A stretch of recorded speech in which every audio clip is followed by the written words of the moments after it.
Guys, selepas kunjungan Anwar Ibrahim, Perdana Menteri Malaysia ke Indonesia, ini berita baik untuk TKE dan juga soal-soal perbatasan yang selama ini mengganggu pemikiran rakyat Indonesia. Ayo guys, kita semak video ini.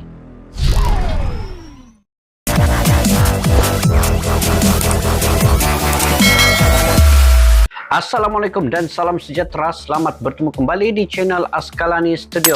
Oke guys, insyaAllah pada hari ini terkait dengan lawatan Perdana Menteri Malaysia ke Indonesia ya selama 2 hari, membuat kunjungan hormat dan juga perjalanan yang rasmi ya. Beberapa pendekatan ataupun prinsip keputusan yang telah dibuat oleh Pak Anwar Ibrahim dan juga Bapak Jokowi ini memberi signal bahwa Malaysia begitu bersungguh-sungguh di bawah kepimpinan Perdana Menteri Anwar Ibrahim untuk menyelesaikan segala isu yang menjadi kerumitan selama ini, terutamanya terkait dengan TKI dan juga soal-soal perbatasan. Jadi ini ada di dalam video ini guys. Jadi tanpa berlama-lama saya ingin sama-sama kita mendengar apa yang dilontarkan jawaban-jawaban daripada Perdana Menteri Malaysia Anwar Ibrahim apabila disoal dan dibuat pertanyaan dalam ceramah umum forum leadership di Indonesia ini. Oke, daripada channel CNBC Indonesia, kepada yang baru ketemu channel ini guys, kalian boleh subscribe, tekan butang loncengnya, like, share dan komen.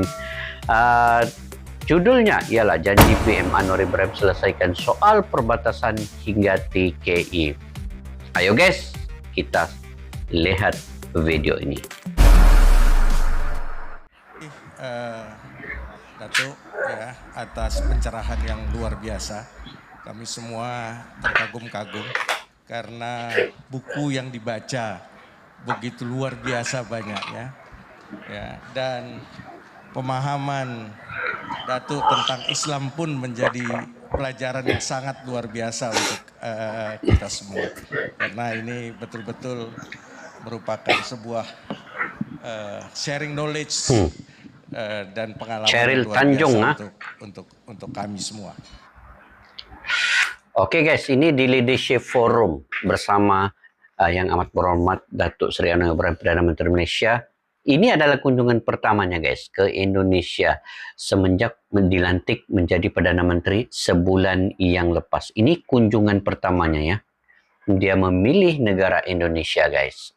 Karena Malaysia adalah sahabat sejati. Oke, ayo kita teruskan. Sebelum saya lempar pertanyaan kepada Flor, ini pertanyaan yang selalu muncul setelah Datuk menjadi Perdana Menteri Malaysia. Ya, akan dibawa kemana Malaysia?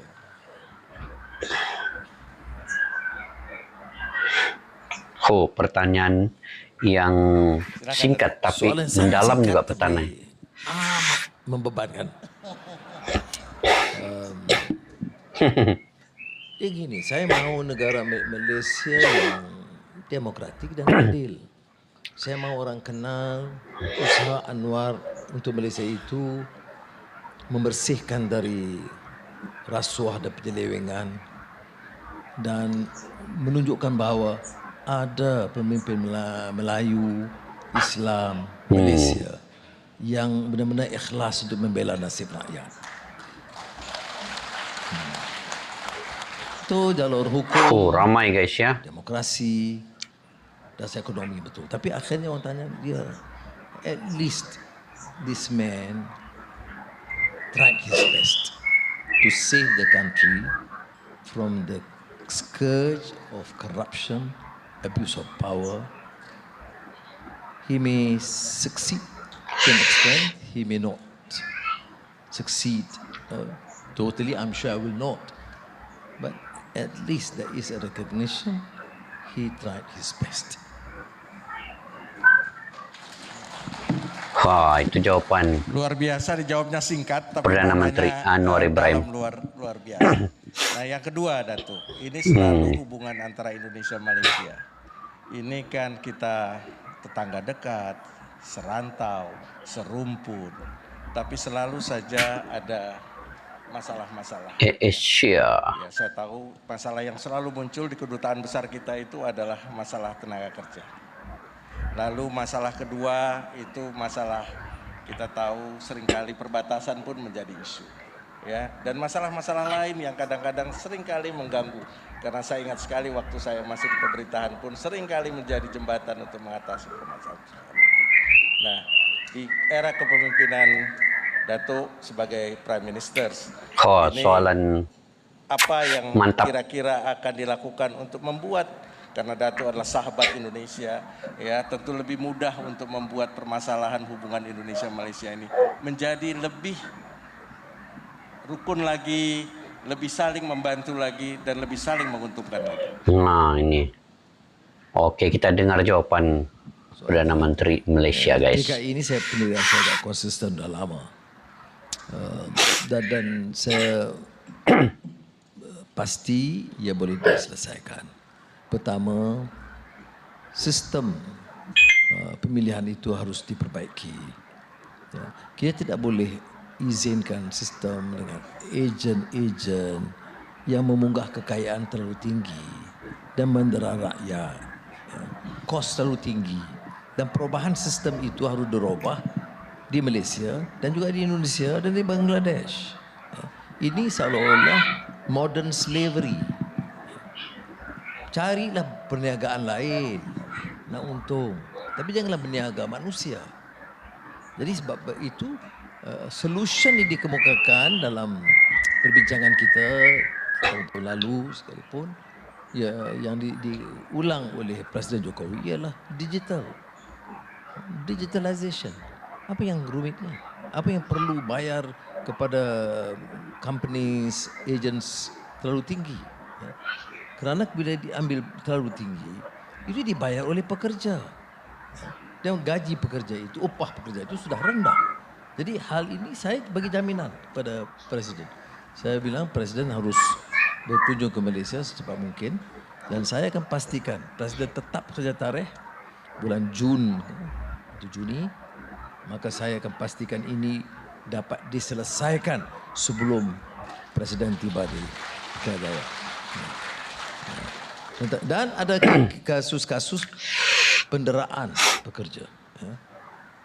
Saya orang yang mengalami, ada pengalaman didera dalam lokap penjara. Itu tahu apa arti penderaan. Bedanya Anwar didera itu jadi international news. Jadi orang biasa didera itu enggak jadi masuk berita. Melainkan di Indonesia adalah sedikit dihangatkan suhu. Ya, tetapi ini tidak boleh dimaafkan. Sama ada pekerja itu rakyat Malaysia atau rakyat Indonesia. Ini saya sudah sebenarnya Menteri Dalam Negeri sekarang Saifuddin Nasution, ya. Nasution. Dan Ketua Polis Negara, saya sudah beritahu.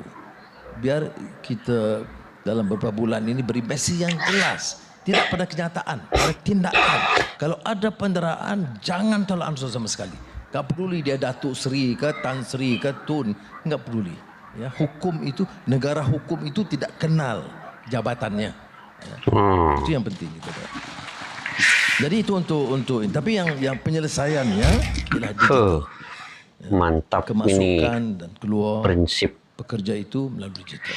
Langkah pertama yang saya lakukan ialah mengarahkan supaya ada pemutihan. Sementara kita lakukan ini dalam bulan-bulan akan datang, kita putihkan. Jadi orang jangan rumitkanlah. Ya. Saya tahu tidak popular kerana pengangguran, unemployment itu sudah meningkat sedikit di Malaysia. Jadi bila kita ambil pekerja asing dengan mudah, itu tidak popular dari segi politik. Tetapi mereka sudah bekerja. Tidak adil, tidak fair. Kalau saya panjangkan sedikit. Tak, masa kita 70-an, 80-an, dan saya jadi Menteri Pendidikan, saya masih ingat. Kita pada ketika itu kan anjak daripada aliran Inggeris ke aliran bahasa kebangsaan, bahasa Melayu. Dan doktornya, pensyarahnya, dosennya, semua tidak cukup. Ya, terutama di aliran sains. Jadi kita merayu. Dan saya ingat lagi beberapa kali ketemu Presiden Soeharto untuk memberi keizinan khas hantar 10,000 doktor, guru, sains, dosen ke Malaysia. Jadi ada periode dalam sejarah negara kita di mana kita mohon bantuan dan pertolongan dari Indonesia. Jadi sekarang ini tidak dosen tapi yang datang pekerja, mahir dan sebagainya. Janganlah layani mereka dengan cara begitu jelek sekali. Jadi kadang-kadang pengajaran ini perlu. Jadi rakyat Malaysia juga harus tahu ya. Memang ada yang melanggar tata cara dan hukum itu benar ya, undang-undang. Dan kalau kasus jenayah jangan kita maafkan. Jadi saya nak terangkan juga. Kalau kasus itu pekerja asing atau PTI, tetapi kasusnya jenayah, pukul orang, rogol orang, mendera orang, itu jangan kita anggap dia itu TKI. Kita anggap dia itu penjenayah. Jadi harus dibedakan kategorinya. Jadi insya-Allah kita akan betulkan hal ini. Yang tadi yang kedua Perbatasan. Perbatasan itu Prabowo dia uruskan lah. Dah lah, kita putuskan sudah 60 tahun Malaysia runding. Jadi kita bicara dengan Presiden Jokowi dah ini 261 mesyuarat sudah belum selesai. Jadi menteri luar pada di sini yang memang orang yang lebih mantap lah. Jadi itu ujian kepada dia untuk selaraskan dengan kementerian dan insya-Allah hari Rabu kabinet saya akan tekankan mesti cuba selesaikan. Ya. Tapi janganlah ini kan Indonesia ini kan abang besar. Jadi kita ni kadang-kadang runding ini kita jaga. Abang besar ya, abang besar. Adik kecil ni senang kecil hati. Jadi asal kalau kita faham itu boleh beres ya. Jadi Pak Jendral Prabowo bila ke Kuala Lumpur pandai-pandai lah, santai lah ya.